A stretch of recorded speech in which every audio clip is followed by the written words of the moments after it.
আসসালামু আলাইকুম। Welcome to Regal Cuisine. আশা করি আল্লাহর রহমতে আপনারা সবাই খুবই ভালো আছেন। আজকে আমি আপনাদের সাথে শীতের সবজি দিয়ে একটি রেসিপি শেয়ার করব, আর সেটি হলো শিম ভর্তা। আর আজকে আমি চিংড়ি শুটকি দিয়ে শিম ভর্তাটা করব। শীতকালে গরম ভাতের সাথে এমন একটি ভর্তা হলে কিন্তু আর কিছুই লাগে না। তো চলুন মজাদার এই শুটকি দিয়ে শিম ভর্তার রেসিপিটি আপনাদের সাথে শেয়ার করে ফেলি। তো শিম ভর্তাটা করার জন্য শিমগুলি একটু কেটে নিতে হবে, কারণ অনেক সময় দেখা যায় শিমের মধ্যে পোকা থাকে। তাই শিমগুলি আগে ধুয়ে নিয়ে এভাবে কেটে নিতে হবে, যাতে পোকা থাকলে বোঝা যায়।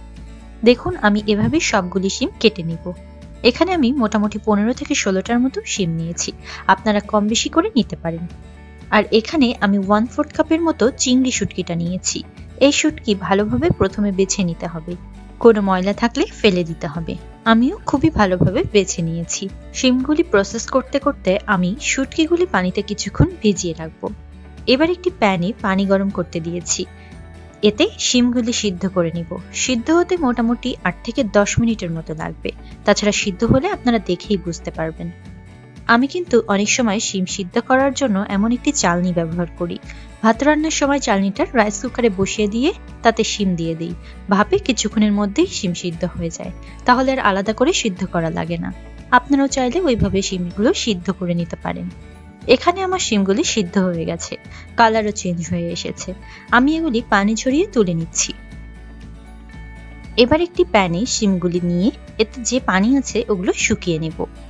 মিডিয়াম হিটে কিছুক্ষণ নাড়াচাড়া করে পানি শুকিয়ে নেব। শিম থেকে পানি শুকিয়ে গেছে, এবার এগুলি তুলে নিচ্ছি। সেম প্যানে আমি 2 টেবিল চামচ সরিষার তেল দিলাম। যেহেতু ভর্তা তাই সরিষার তেলটাই ভালো হবে। তেল গরম হলে ভিজিয়ে রাখা শুটকিগুলি দিয়ে দিলাম। এবার এটি ভেজে নিচ্ছি। এতে শুটকির পরিমাণ মতো লবণটা দিয়ে দিলাম। হাফ চা চামচেরও কম লবণ দিয়েছি। এটি ভালোভাবে 5 থেকে 7 মিনিট ভেজে নেওয়ার পর তুলে রাখছি। এবার একই প্যানে আরো 1 টেবিল চামচের মতো সরিষার তেল দিয়ে দিলাম। তাতে 4টা শুকনো মরিচ দিলাম। মরিচ আপনারা আপনাদের পছন্দ মতো কম বেশি করে নিতে পারেন। আর এই ভর্তায় শুকনো মরিচই বেশি ভালো লাগে, তাই এটি দিলাম। মরিচ কিছুক্ষণ ভাজার পর 10 থেকে 15 কোয়া রসুন দিয়ে কিছুক্ষণ ভেজে নিচ্ছি। রসুন আগে দেওয়ার ট্রাই করবেন, কারণ এটা হতে সময় লাগে। মরিচগুলি মচমচে করে ভেজে নিয়েছি, এবার তুলে রাখছি। এবার এতে অ্যাড করলাম 1/4 কাপ পেঁয়াজ কুচি।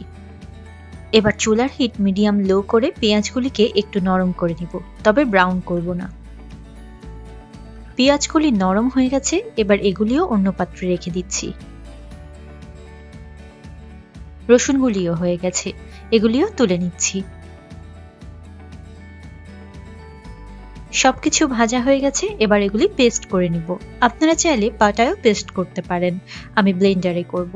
তার জন্য প্রথমে পেঁয়াজ, রসুন, মরিচ ও শুটকি মাছ ব্লেন্ড করে নিব।